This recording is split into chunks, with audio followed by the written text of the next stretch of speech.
Sip, sip, sip. Nah, materinya juga, nah udah nyalain belum? Materinya juga sederhana, singkat ya. Saat Faisal pakai HP ya, Sat ya? Iya. Oh iya, goyang-goyang. Hmm. Berarti materinya di ini nggak apa ada di Google Classroom juga ya? Nggak tahu, mana nggak dikasih link Google Classroom, mana yang untuk Iya. angkatan sekarang.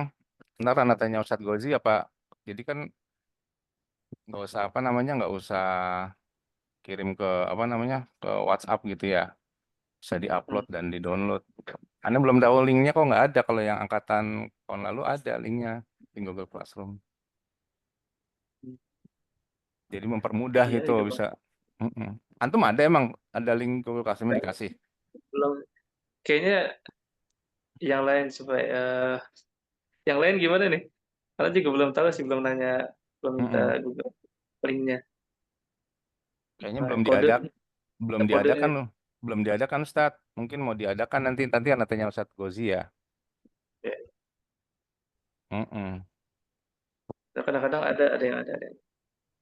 Iya, materinya insya Allah anak persingkat jadi bisa istirahat. Ikhwan akhwat. Ustadz Faisal ye. Ketemu di sini. Tahu tak gini ya.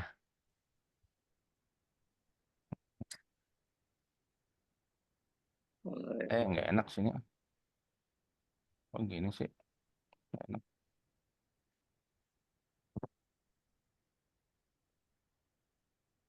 Hmm. Buat sharing. Mana sih? Ini ya. Bismillah. 5 menit lagi. Hmm.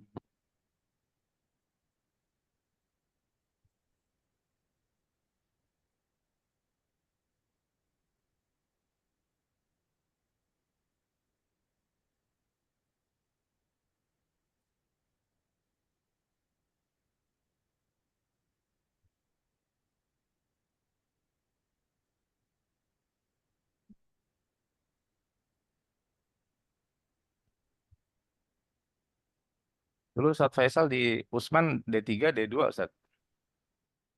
Kayaknya itu di dua kayaknya deh.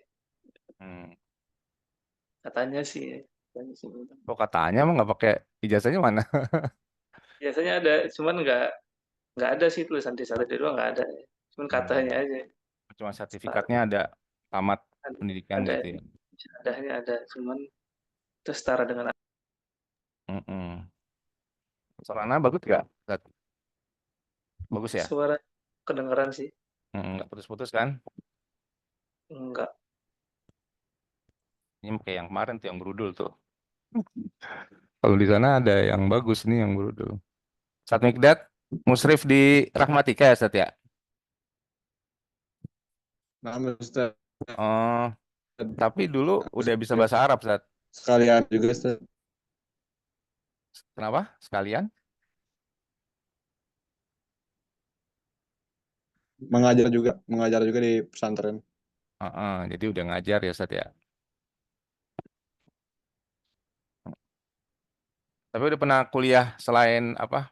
Selain FGNC itu udah pernah Ustadz Bajri, Ustadz Mikdad.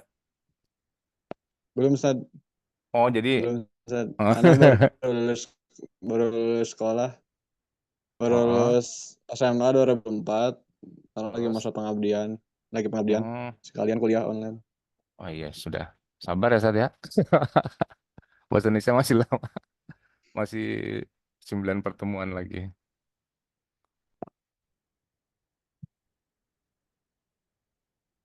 Kita tunggu waktunya. Materinya ringan tapi berat. Maksudnya bagian awalnya ringan, bagian berikutnya mungkin atau pekan depan lah ya mulai ada tugas karena UTS ada UTS ya, UTS itu nulis aja kali ya untuk UTS. Untuk UAS nanti bikin makalah dan presentasi. Cuma kesulitan katanya di kelas weekday itu beberapa mahasiswa kan udah paruh baya dan lanjut usia. Jadi mereka gimana? Eh, tapi kalau yang weekend ini masih muda-muda masih. Jadi Kan maksudnya ya halo, itu tadi yang UAS membuat makalah dan presentasi untuk mata kuliah bahasa Indonesia maunya begitu sih. untuk Maunya semua mata begitu. kuliah yang lain. Enggak kalau mata kuliah lain nggak tahu ya, kalau yang ustazah. Jadi kalau yang apa namanya? Bahasa Indonesia itu kan ada UAS, ada UTS, ada UAS. Maunya yang UTS itu nanti menulis juga naskah sederhana saja ya Oh, untuk membiasakan kita nulis. Nah, kalau yang UAS-nya rencananya sih makalah, makalah sederhana aja. Cuman nanti kita minta presentasi di sini gitu. Apa? Jadi kan kelihatan kompetensi berbahasanya dari dia membuat makalah dan dari dia membuat presentasi. Kalau SMA, di SMA nih kelas 12 mana? Di kelas 12 anak keterampilan berbicara diantaranya di sini ada orasi dan presentasi. Bisa jadi materi juga nih di sini. Bisa dibawakan di sini. Kalau yang tahun lalu banyak tugasnya, tugas menulis menulis menulis gitu. Tapi kalau sekarang kalau online pertama kita kesulitan ya, kesulitan juga. Terus nilainya gimana? Terus kalau dulu ada classroom, tapi sekarang nggak bisa ngumpulin di Drive gitu, di Google Drive. Keberatan nggak nih, Asatiza nih, teman-teman? tidak usah. Enggak Nggak sih, apa-apa ya? Mm-mm. apa-apa. Oke. Berarti kita mulai ya. Dari ada 4 mahasiswa mahasiswi, kita mulai aja ya. Ya Ustadz Mikdad ya, siap ya. Bismillah ya. Nah, Jam 6, biar cepet deh. Bismillahirrahmanirrahim. Apa nih chatnya banyak banget. Ini belum baca. Mafhum Ustadz, Sukron atau oh, nah. Siap, siap, siap, siap. Oh, langsung aja Ustadz, minum dulu boleh. Baik, bagi Umahat menulis sebagai Assalamualaikum warahmatullahi wabarakatuh. Waalaikumsalam. Alhamdulillah wassalatu wassalamu ala Rasulillah wa ala alihi wa sahbihi wa mawalah. Wala haula wala quwata illa billah. Mudah-mudahan terdengar dengan baik ya. Untuk pertemuan kita yang kelima ini, kita akan membahas menulis sebagai keterampilan berbahasa. Kemarin kita udah ngebahas tentang diksi, kemudian kalimat efektif, membaca sebagai keterampilan berbahasa. Ana ingin agak apa memperlambat tempo kita gitu ya, memperlambat tempo perkuliahan ini sebelum kita sampai pada eh, kompetensi yang diharapkan. Dan kompetensi itu pun sebetulnya nggak bisa dicapai hanya dengan apa 14 kali pertemuan gitu ya. Itu tergantung pada eh, ke gigi ketekunan mahasiswa dan mahasiswi masing-masing dalam berlatih ya, dalam mengasah keterampilan berbahasanya itu. Nah, presentasi ini tadinya berjudul paragraf paragraf efektif ya.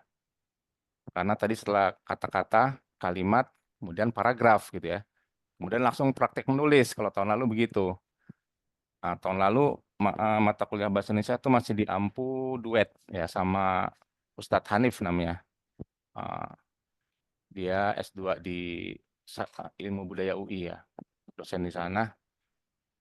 Nah, sekarang anak perlambat temponya, tadinya habis kalimat efektif ke paragraf efektif, itu anak selingi dengan membaca sebagai keterampilan berbahasa. Materinya agak populer gitu. Yang sekarang juga jadi menulis sebagai keterampilan berbahasa. Tentu ini output yang kita harapkan dari mahasiswa karena keterampilan nulis itu sangat dibutuhkan oleh siapapun yang bergelut di bidang akademik ya kan. Karena menulis jadi tanda bukti kan, tanda bukti kualitas intelektual seseorang kan terlihat di karya tulisnya kan. Makanya kalau studi S1 kan biasanya ada skripsi, studi S2 ada tesis dan studi S3 harus nyusun disertasi. Ya, mereka harus bisa menulis ya. dengan menulis apa tuh seorang akademisi atau mahasiswa ya dituntut untuk menyusun logika secara runut ya. Bukti-bukti ilmiahnya pun disajikan di situ harus dengan cara yang terstandardisasi gitu ya. Jadi tidak bisa tidak, kita harus bisa menulis gitu ya. Nah, cuma menulis itu ada dua macam kan, ada yang sifatnya kreatif, karya tulis kreatif ya, dan karya tulis teknis ya. Untuk karya tulis teknis mungkin nggak terlalu banyak menuntut kelihayan atau kemahiran berbahasa, kecuali agak kita menyusun logikanya secara runtut menurut panduan ya gitu kan. Tapi alangkah baiknya kalau kita juga punya keterampilan menyusun karya tulis kreatif gitu.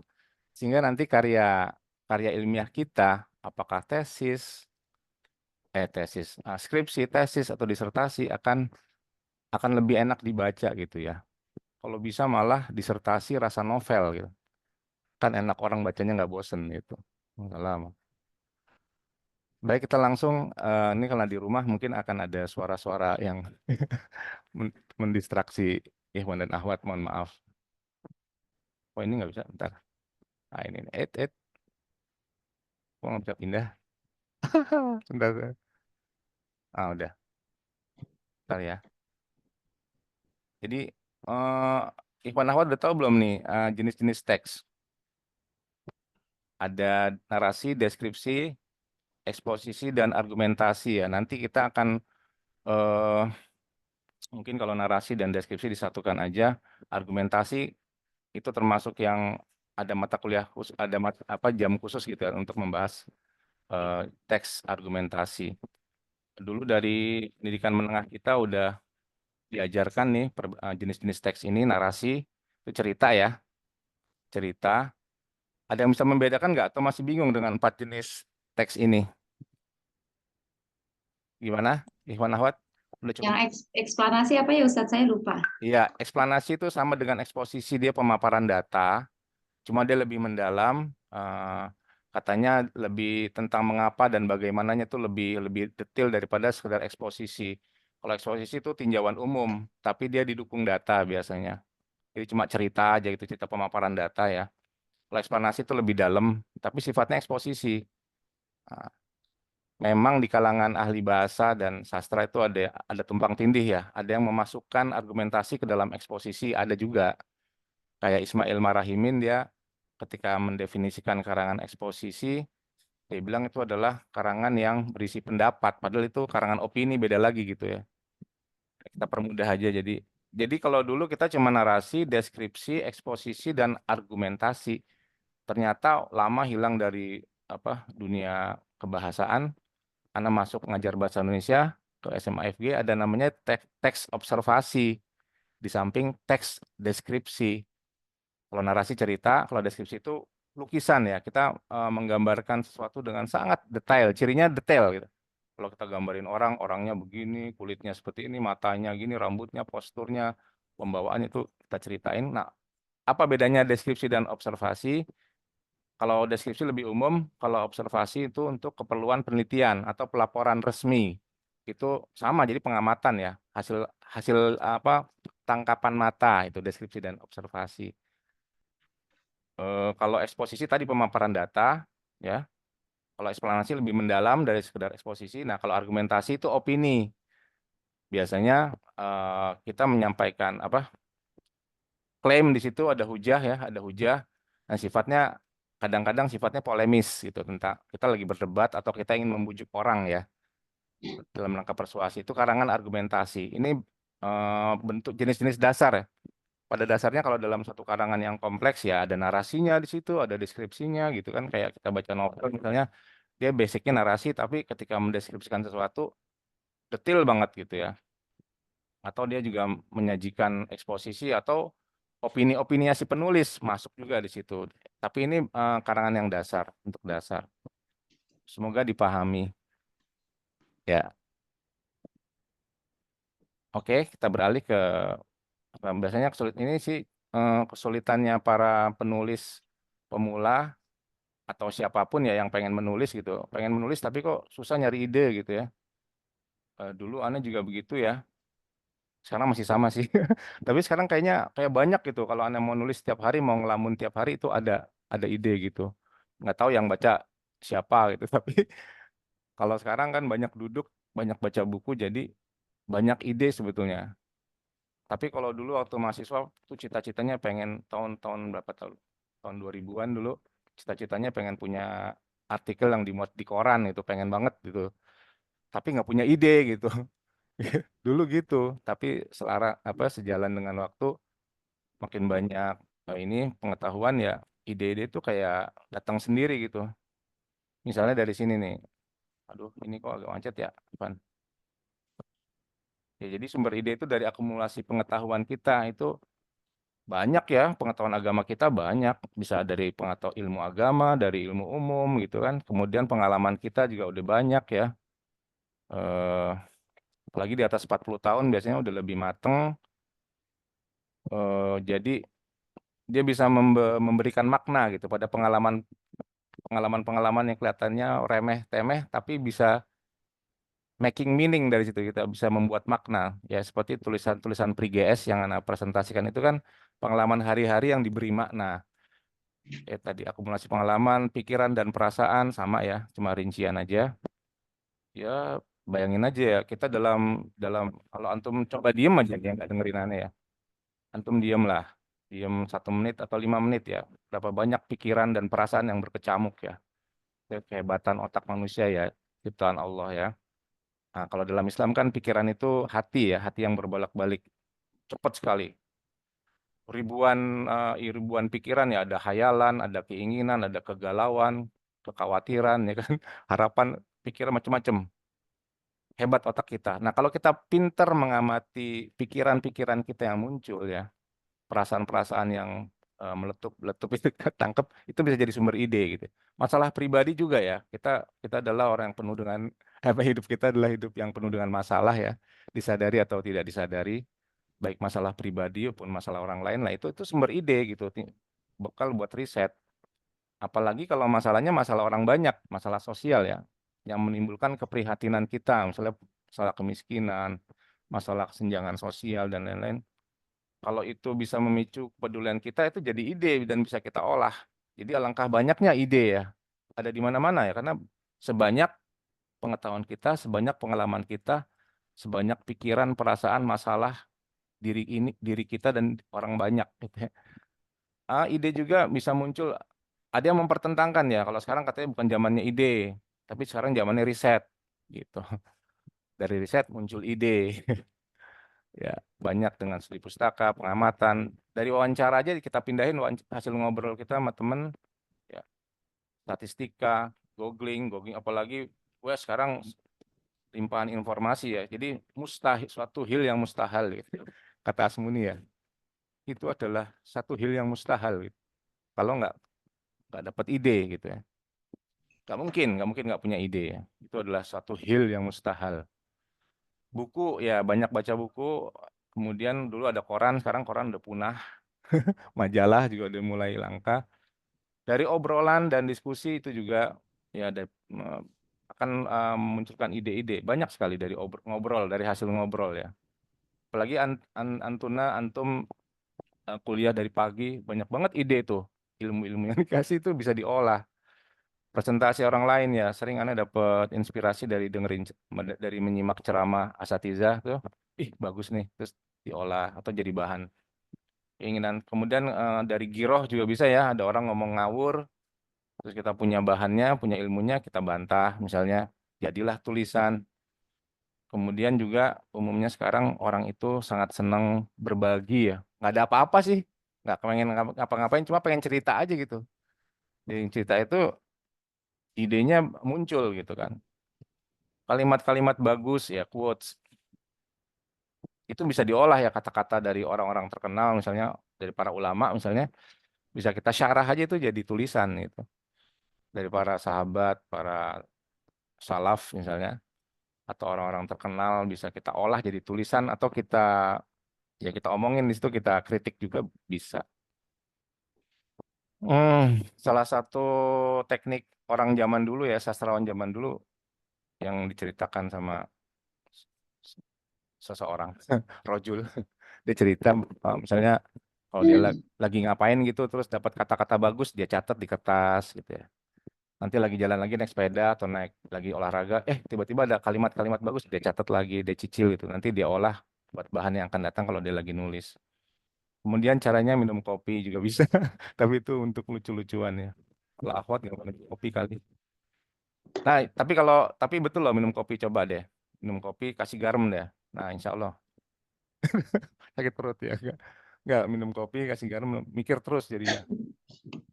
Tapi hindari ide ya eh, di dua di dua apa peristiwa ini ya. Saat saat kita di kamar mandi terus ada bisikan ide, wah ide cemerlang nih, tapi lagi nongkrong di atas kloset. Nah, itu biasanya dari asyaiton ya. Asyaiton. Juga saat sedang sholat ya, malah bagus bagus kata-katanya pas sholat, lagi sholat gini, tuh, wih wih sini, wih bagus. Nah, itu setan itu. Asyaiton, konzap ya. Kita mulai nulis ya, kita ngobrolnya agak santai aja ya. Tadi tentang menemukan ide, belum kita ngomong pengembangan paragraf yang lebih teknis. Kalau kita udah mau mulai nulis ya, yang penting dapat gagasan pokoknya ya, gagasan pokoknya. Kemudian kita pecah dari sub-sub ide yang bagian dari ide utama itu. Kalau perlu kita bikin semacam peta pikiran atau mind map ya. Jadi ini sini cabangnya, bercabang ke sini, larinya ke sini. Itu lumayan membantu kalau buat pemula. Kalau yang udah mahir biasanya nulis-nulis aja gini. Tetap. Jadi paling banyak itu ntar, oh ini harusnya paragraf ini di sebelah sini, tinggal pindah-pindah gitu. Kalau yang udah mahir ya. Tapi kalau yang di awal-awal biasanya anak juga sama, wah ide bagus nih, kayak menarik dah. Terus bikin garis-garis gitu ya, mind map. Sambil kita mengumpulkan bahan kalau karya tulis ilmiah, karena untuk memperkuat hujah kita atau ide-ide itu ya. Kalau karya tulis ilmiah, sambil kita simultan menulis secara simultannya berbarengan. Kita ngumpulin bahan, kita nulis juga, kita koreksi, kemudian kita lakukan self editing atau penyuntingan mandiri. Kalau perlu kita konsultasikan misalnya kepada dosen pembimbing atau orang yang lebih senior atau teman kita yang lebih berpengalaman ya, peer reviewing, untuk memastikan karya tulis kita itu memang kuat dari segi hujah dan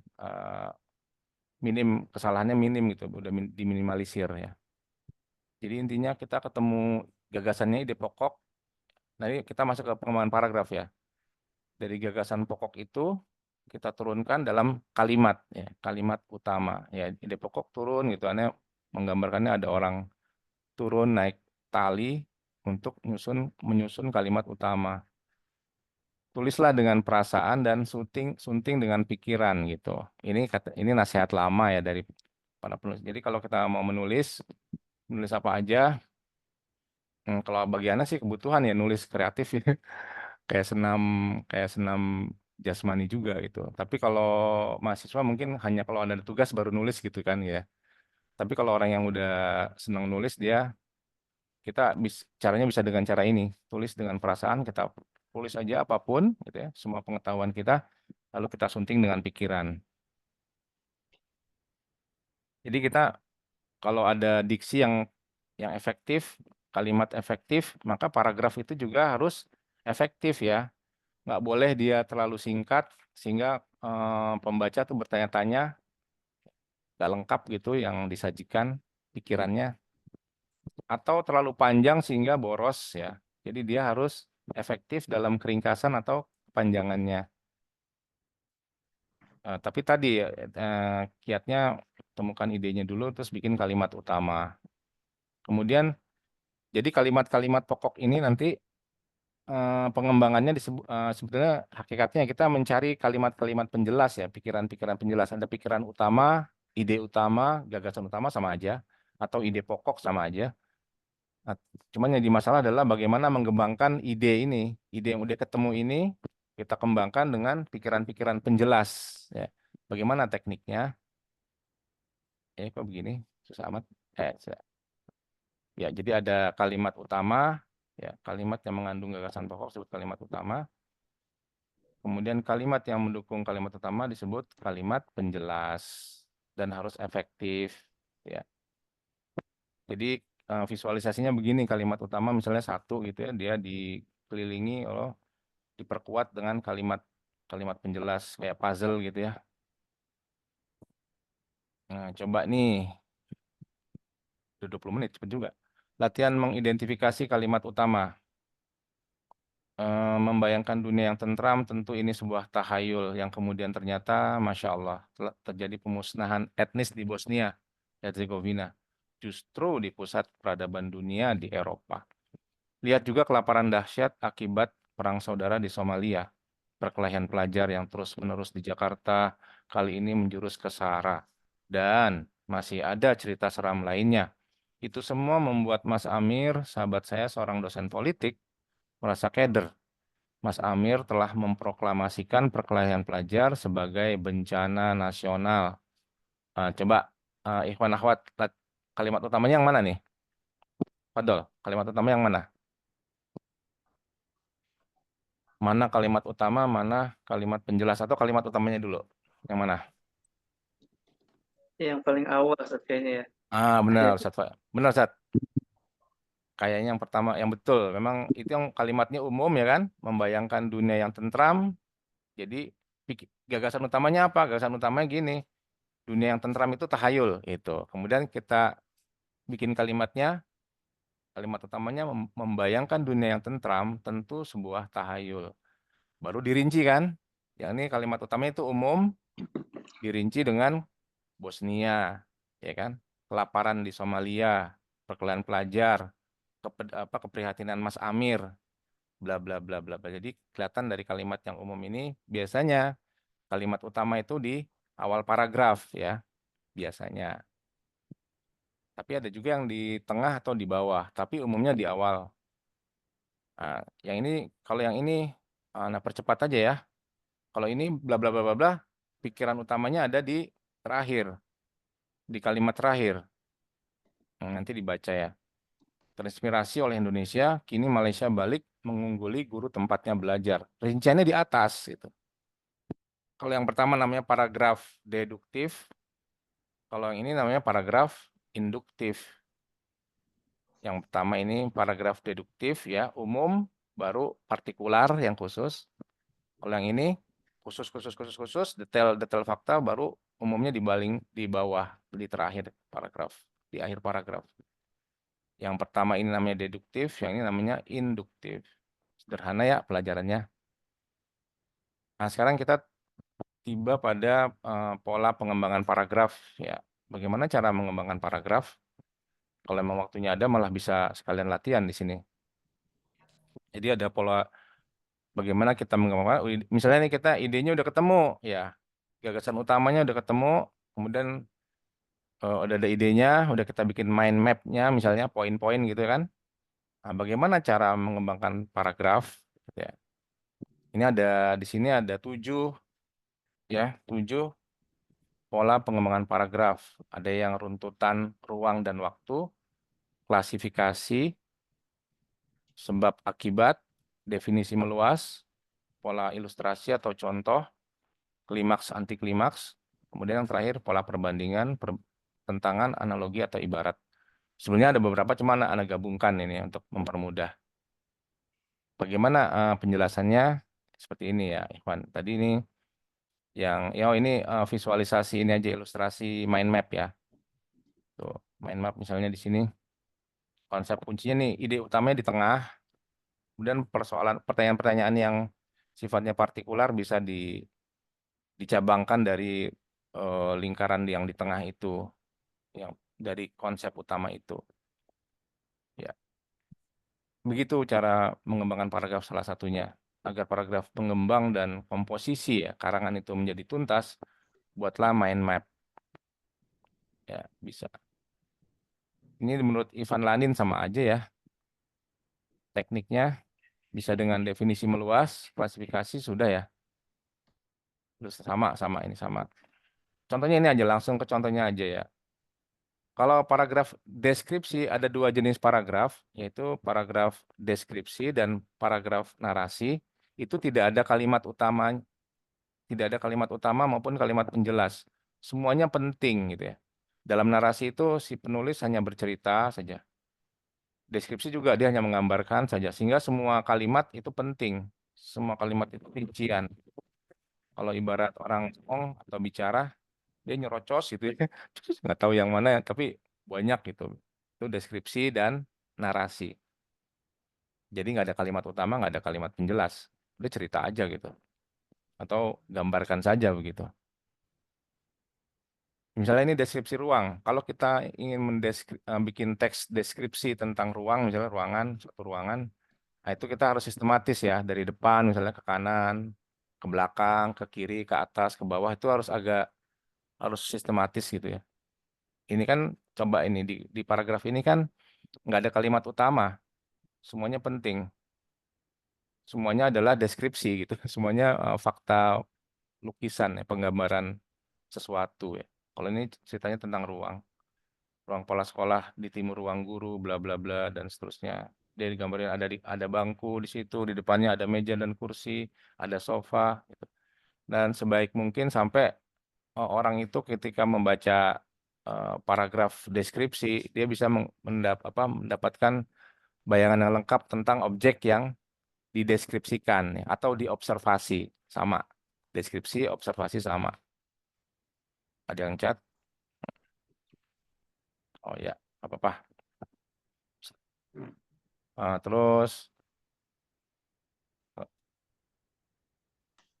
bisa juga kita mengembangkan paragraf dengan urutan waktu ya, temporal atau kronologi ya. Ciri khas jadi anti atau antum bisa bercerita secara cuma dari awal sampai akhir gitu. Itu pasti bisa bercerita, pasti bisa mengarang ya, pasti bisa menulis ya. Pengembangan paragraf lewat urutan waktu ini biasanya ada kata-kata menggunakan kata-kata semisal ya, pertama-tama, mula-mula, kemudian sesudah itu ya, kata konjungsi atau frase yang menunjukkan adanya tahapan-tahapan waktu ya, fase-fase waktu. Misalnya Anda gambarkan di teks ini misalnya yang sederhana. Awalnya kepala sekolah memberi sambutan. 10 menit, usai 10 menit menyimak pidato beliau, kepala sempat terasa pening juga ya. Udah berjalan 10 menit kan ya. Lantas ada amanat tambahan dari wakil kepala sekolah bidang kesiswaan. Macam-macam ujangan ditumpahkan selama kurang lebih 15 menit. Setelahnya, tuh ada kata setelahnya ya kan. Berarti di 25 menit. Lebih lama bicara beliau dari Kepsek. Kakiku mulai gemetar. Lantas ada sambutan lagi dari ketua OSIS. Jadi sambutan demi sambutan. Maka sekawanan kunang-kunang putih mulai merubung pandanganku. Perut keroncongan, tenggorokan kering, dan bumi terasa berputar. Tak terasa aku ambruk menghantam rumput di lapangan. Jadi polanya pola kronologi ya. Urutan waktu. Ada 2 ya, deskripsi ruang dan waktu. Sampai sini ada yang ditanyakan atau mau diselingin dulu? Nggak ada, lanjut lagi ya. Ya, Ustaz. Nah, sekarang pengembangan paragraf lewat klasifikasi. Tadi udah dijelasin, coba alih di Ivan Lanin ya, klasifikasi ya. Tuh di poin 2 ya.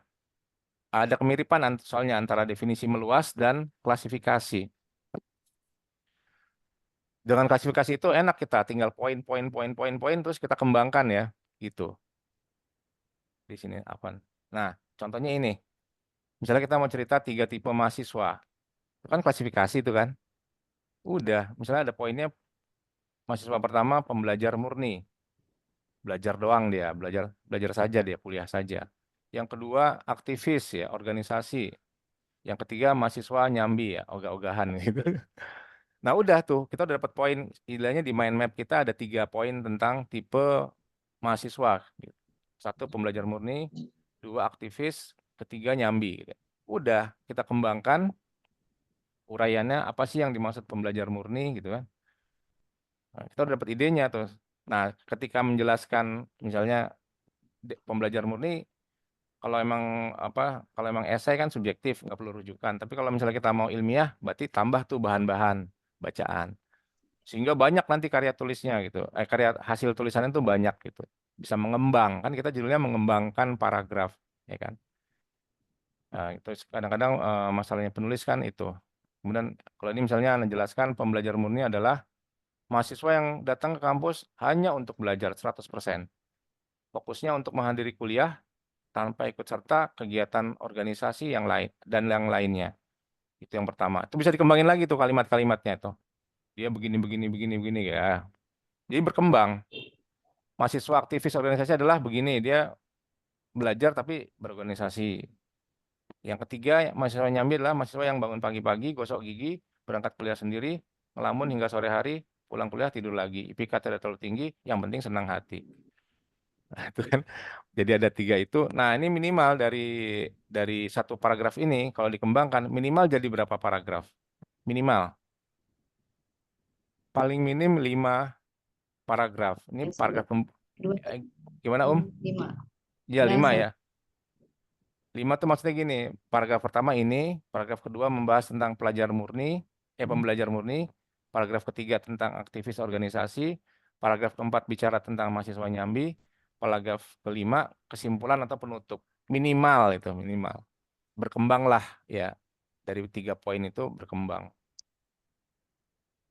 Juga sebab akibat sama ya, ketika kita menganalisis sesuatu tema yang sifatnya kausalitas ya, kita bikin poin-poin aja, kemudian kita kembangkan. Sama ini seperti tadi ya, cuman bentuknya sebab akibat. Kalau tadi kan klasifikasi, ya ini bentuknya sebab akibat.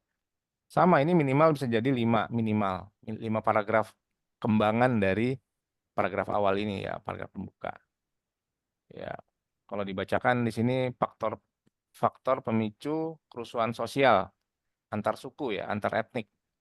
Pertama, kesenjangan ekonomi bisa dikembangkan di bawah ya. Bla bla bla bla, tambah data, tambah fakta, tambah kutipan, tambah lebih banyak lagi, bisa lebih dari 1 paragraf gitu. Yang kedua, ketiadaan komunikasi antar tokoh masyarakat, bla bla bla bla bla, banyak lagi. Tambah comot lagi dari Google, comot dari jurnal, comot dari buku, berkembang lagi tambah banyak. Yang ketiga ada yang provokator. Apa itu provokator? Lihat kamus, buka Google, kejadian yang sama tentang provokasi gimana? Berkembang, berkembang, berkembang, jadi banyak sebenarnya. Sehingga jadi nggak sulit kalau mau bikin 700 kata, tambahin. Mau 1000 kata, sesuai tuntutan ini panitia misalnya lagi ikut lomba karya tulis, wah ini minimal 1000 kata, wah tinggal coba ini olah. Insya Allah mudah ya. Yang definisi meluas juga sama mirip dengan klasifikasi, tapi dia ciri khasnya ada kata-kata misalnya adalah, merupakan, ialah, yaitu. Jadi kita menjelaskan tentang suatu istilah atau kategori gitu. Misalnya di sini yang Anda contohin misalnya tipe salesman menurut Malcolm Gladwell adalah gitu. Adalah, ada kata adalah ya. Bla bla bla bla bla. Mereka punya keterampilan membujuk, menghargai pertemanan, itu kita definisikan ya sejelas mungkin sehingga paragraf kita mengembang gitu ya, berkembang dan membanyak, dan tidak dengan tujuan membanyak bukan sekedar eh, makin banyak, tapi agar tidak menyisakan ruang bagi pertanyaan bagi pembaca, karena penjelasannya cukup gitu ya, penjelasannya eh, sufisien atau adekuat sehingga nggak ada ruang orang untuk bertanya. Contoh ya, pengembangan paragraf dengan contoh juga sama. Kita kalau udah nyebut contoh bisa banyak gitu mengembang sono kemari ya. Tidak semua negara miskin punya ketergantungan utang pada negara besar. Ini kan kalimat utama ya. Kalimat utama. Kalimat utamanya adalah, pikiran utamanya adalah kita mau bilang ke pembaca kita, tidak semua negara miskin loh yang punya ketergantungan utang gitu. Contohnya Bolivia misalnya di Amerika Latin. Sudah kita cari fakta Bolivia, dan tulisan-tulisan itu bisa kita comot sambil kita edit gitu ya.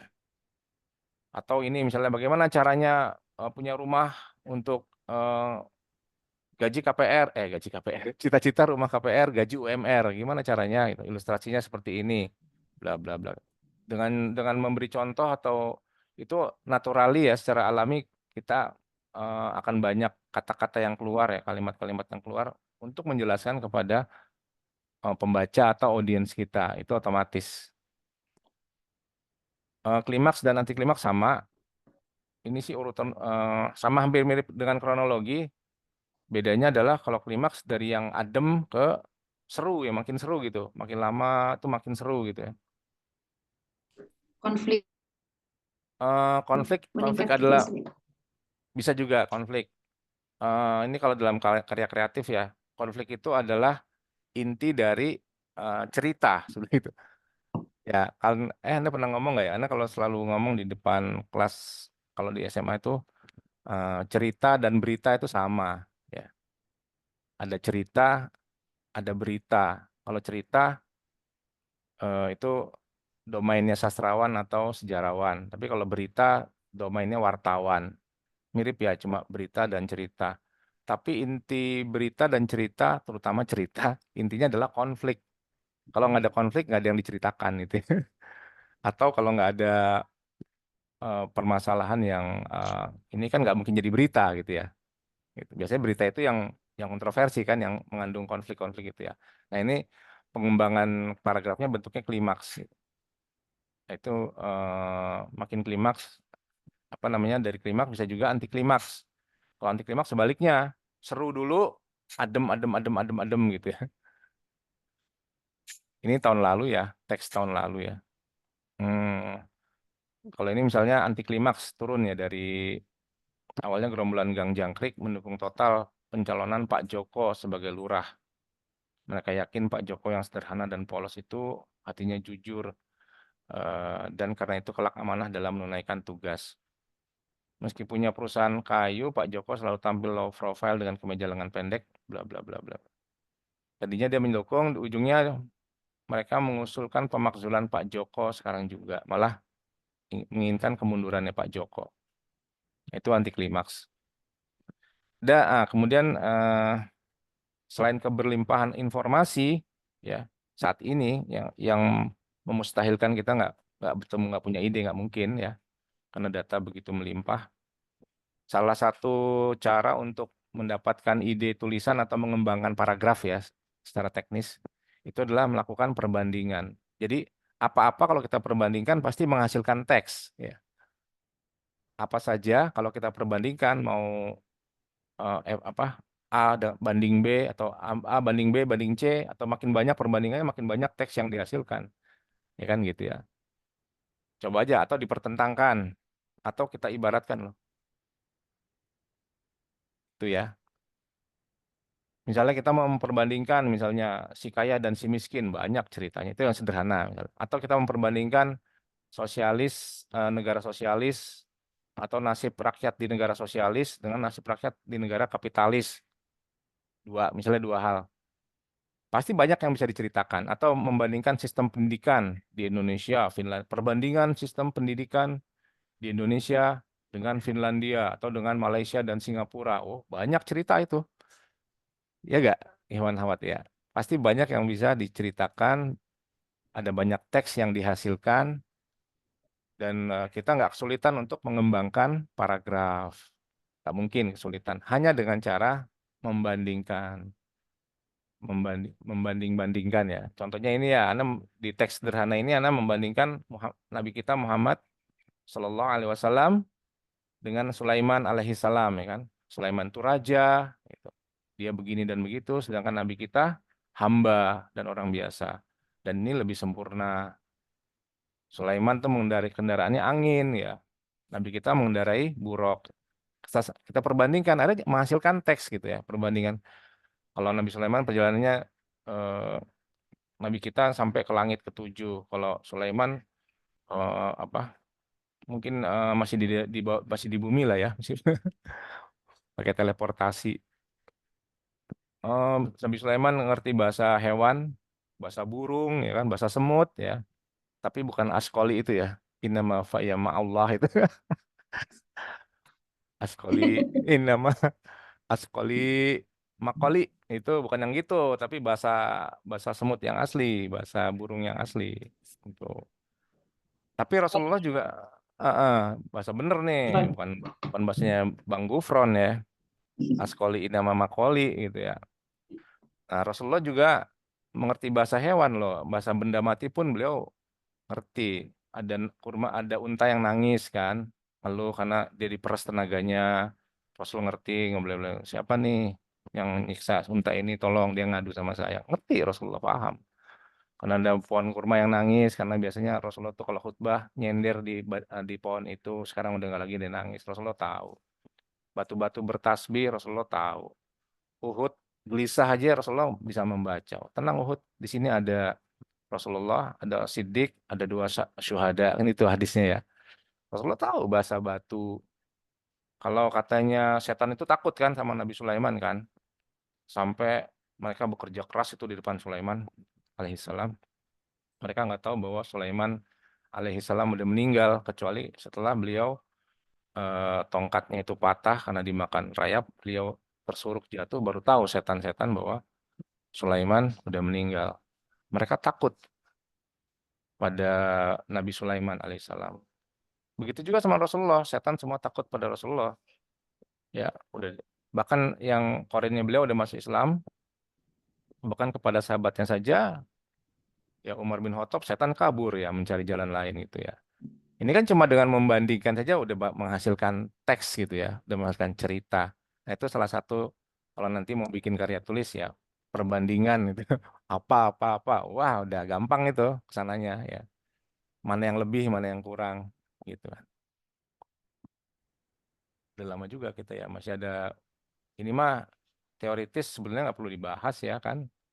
Paragraf pembuka, paragraf isi, paragraf penutup, ya, paragraf deduktif tadi udah kita bahas, paragraf induktif itu yang di akhir ya. Ada juga yang di awal dan di akhir. Ada yang tanpa kalimat utama, biasanya narasi dan deskripsi tadi udah dijelaskan. Atau paragraf ineratif, ini cuma istilah apa linguistik apa ya, teknis linguistik, Anda nggak terlalu suka. Buat apa mahasiswa juga, tapi diceritakan ya.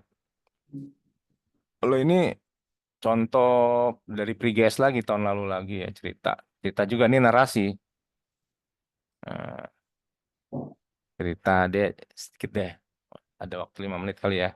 Jadi cerita tentang dia ini punya Mas Ana tadi ya bagaimana seorang penulis menemukan ide karena dia udah terlatih ya. eh, Perihal dia punya kolam koi aja bisa diceritakan dan kok jadi hikmah pelajaran gitu kan. Misalnya dia bilang begini punya koi, kolam koi ya. Jadi dia punya ikan koi, dia saking sayangnya sama ikan itu ya, apalagi kolamnya baru dibikin, tiap hari, setiap saat dia kasih makan ya. Karena dia nggak mau ikan-ikan itu menderita. Dalam sehari bisa berkali-kali kolam itu saya taburi makanan. Hasilnya ikan-ikan koi itu langsung gemuk. Tapi kemudian satu persatu ikan mati. Hari ini mati satu, besok mati satu. Dan saya sungguh sedih gitu ya. Coba pengalaman kematian ikan koi ya. Terus kata temen orang ini, ikan koi tidak butuh banyak makan, ia tahan lapar. Sehari cukup diberi makan 2 kali, itu pun tak sebanyak ini. Ya, jadi justru dikasih makan sering-sering malah bikin ikan itu mati, gitu ya.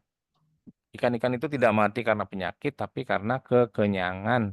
Ikan-ikan itu mati bukan hasil kejahatan, tapi karena cinta dan kasih sayang pemiliknya, ya. Kebaikan tanpa ilmu ternyata bukan hanya tidak ada gunanya, tapi amat berbahaya. Kita bisa mencintai seseorang sambil pelan-pelan membunuhnya tanpa menyadarinya. Jadi kan, oh, kok gitu ya dari satu fenomena hari-hari kok seorang penulis bisa mengolahnya gitu, mengolahnya menjadi pelajaran moral gitu ya. Bahwa kebaikan tanpa ilmu, pentingnya ilmu kan, gitu.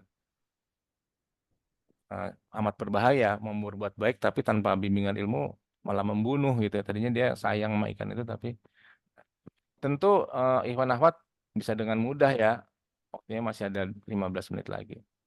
Bisa dengan mudah mengarang atau menulis kalau misalnya tulis kegiatan sehari-hari dari subuh hingga malam hari. Ya, pasti bisa tuh. Jadi jangan bilang nggak bisa menulis. Coba sekarang Anda tanya nih dari 4 mahasiswa-mahasiswa yang hadir, apakah kesulitan menulis atau tidak suka menulis atau bagi antum tuh sulit nggak menulis itu? Silakan. Ustadz Faisal gimana? Ustadz Faisal, apakah masih di sana hadir? Ustaz Faisal, Ustaz Mikdatnya pergi. Bu Ningsi gimana? Apakah kesulitan kalau menulis? Kalau menulis, Ya. tulis sih Ustaz. Terus kalau cuma nulis-nulis biasa, kayaknya nggak terlalu sulit. Cuma kalau yang Mm-mm. butuh yang penalaran lebih dalam gitu, terus harus yang pengembangannya harus bagus itu, Mm-mm. berpikirnya agak lama. Mm-mm. Iya, iya. Bu Yasmin gimana? Ustaz Mikdat nggak ada nih, hilang. Menghilang. Ustazah Yasmin gimana? Apakah merasa kesulitan menulis? Enggak, Ustaz. Pernah suka nulis nggak atau punya blog atau apa? Kalau nulis sih, alhamdulillah anak sering. Tapi yang Mm-mm. anak tulis sih biasanya Apa tuh? eh, apa kayak evaluasi untuk hari ini gitu, Ustaz. Yang sering anak Oh. tulis. Semacam diary Day, gitu. oh ya sama kayak aneh. Kalau aneh nyebutnya itu post learning notes ya. Oh Jadi gitu. iya diary, tapi mengevaluasi misalnya tadi habis ngajar anak-anak begini reaksinya, oh ternyata ini bagus.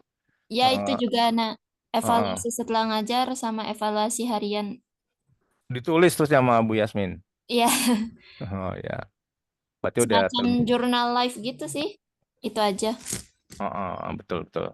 Ya itu bagus. Kalau guru emang cuma merepotkan ya. Ada guru-guru yang terbebani dengan kayak begitu. Tapi kalau kita seneng nulis ya, dia malah seneng sih ya. Jadi Iya, malah jadi apa istilahnya asik. itu? Asik dan pelepasan gitu ya, katarsis gitu. Oh, sebentar muncul lagi. Ustaz Mikdad gimana Ustaz Mikdad? Ap- Suka nulis gak Ustaz? Suka menulis gak? Atau kesulitan menulis?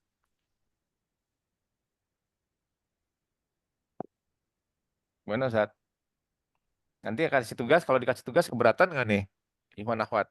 Eta mang Apa antum suka nulis cenah gak? Ya, cenah eta bisa bahasa Sunda. beak tokenna cenah. Bisa beak tokenna. Cok saha, Cik itu cik cik. ya, yuk. Cing gitu. Tuh, kalau boten ngertos akan ke Jawa itu Kali ya. dia. Sadaya, Ngerti Ustaz. kumaha, sadayana kumaha. Urang ieu kuliah online. Asik euy, ada euy. Sundanya. Ya Allah. Ya, Ustaz eta mah Faisal. seminggu sakali danya. Atuh, heueuh. Kumaha sih ngecekna amun token orang kurang ngerti. Fotokeun ku maneh ping kurang. Oh yang geus. Kadang Di nyalin. Di kunci di situ dia. dengerkeun wae nya. Kurang teh. Masuk suaranya. Ustaz Faisal gimana? Suka nulis gak? Ustaz Faisal masih hadir apa ada di ini nih, di alam lain nih? Kayaknya lagi di alam semesta yang lain. Nggak apa-apa ya, itu untuk cerita aja. Jadi untuk mantau, maksudnya kalau kemarin kan aneh dari mana? Dari yang mahasiswi weekday mengeluh karena mereka kayak Bu siapa? Bu Mukaila kan keberatan Bu katanya. Sri Handayani, siapa Iya, Ustaz? Si Handayani kan beliau kan udah separuh baya juga. Aduh, jadi nggak akrab teknologi nih, Ustadz. Gimana? Masa aneh kan nulis mau dikasih tugas narasi, kemudian nanti ngumpulin di drive gitu. Mungkin beliau pakai drive juga. Apa ditulis tangan atau ditulis tangan kemudian dipotret. Eh, Mereka keberatan tuh yang weekday itu karena kemarin Ustadz Eko ngasih tugas bikin makalah pada nggak ngumpulin, akhirnya dibatalkan. Ada dibatalkan karena pada nggak ngumpulin gitu, nggak mengumpulkan. Padahal kan bahasa Indonesia ini kan butuh latihan ya, apalagi online gini. Bagaimana memantaunya gitu. Ini kalau dikasih tugas sanggup nggak nih buat latihan sebelum sebelum apa namanya UTS ya. Kalau UTS nanti juga menulis, tapi anak permudah juga paling menulis teks narasi saja mungkin ya. Kalau ini sekarang tugas karena minimal tugas satu, minimal ada satu tugas penugasan. Nanti ada UAS, UTS, satu lagi kehadiran, cuma itu aja. Itu komponen penilaiannya. Kita jarang ada penugasan ya, Ustaz, ya bahasa Indonesia ya, Ustaz. Iya, karena permintaan dari pimpinan. Makanya sekarang kalau bisa, mungkin bisa pekan depan aja gimana. Oh, ini dari Ustadz Bu Yasmin ya. Oh ya, ya minggu depan ya. Oke deh. Eh, Nulis sih gampang sebetulnya. Cuman, nah ini contohnya ya, pasti Iwan Ahwat bisa nulis ya tentang kegiatan sehari-hari misalnya. Bisa dengan pola pengembangan waktu atau kronologis. Tapi supaya nggak sehabis makan saya pergi, setelah itu saya supaya nggak terlalu monoton, tambahkanlah anekdot, kisah-kisah unik, lucu, tragis, dan lain-lain, menyedihkan, dan lain-lain. Atau kalau mau misalnya mengembangkan lewat perbandingan, contohnya kualitas pendidikan di Indonesia ya, itu bisa kita kembangkan paragraf lewat strategi perbandingan, contoh, dan ilustrasi. Konsep ketuhanan dalam Islam dan Kristen juga dengan perbandingan dan pertentangan, kita pertentangkan. Pasti menghasilkan teks gitu ya. Oh iya, kemarin kalau tahun lalu sedikit cerita ya sebelum ditutup. Karena kita kuliahnya edutainment, bahasa Indonesia tuh hiburan, ngobrol doang ya. Waktu tahun lalu anak pancing mahasiswa-mahasiswi itu untuk menuliskan teks narasi. Anak bilang supaya teks itu hidup gitu ya. Maka tuliskanlah narasi-narasi atau pengalaman yang sifatnya emosional ya. Yang menggembirakan, yang membahagiakan, atau yang lucu gitu ya.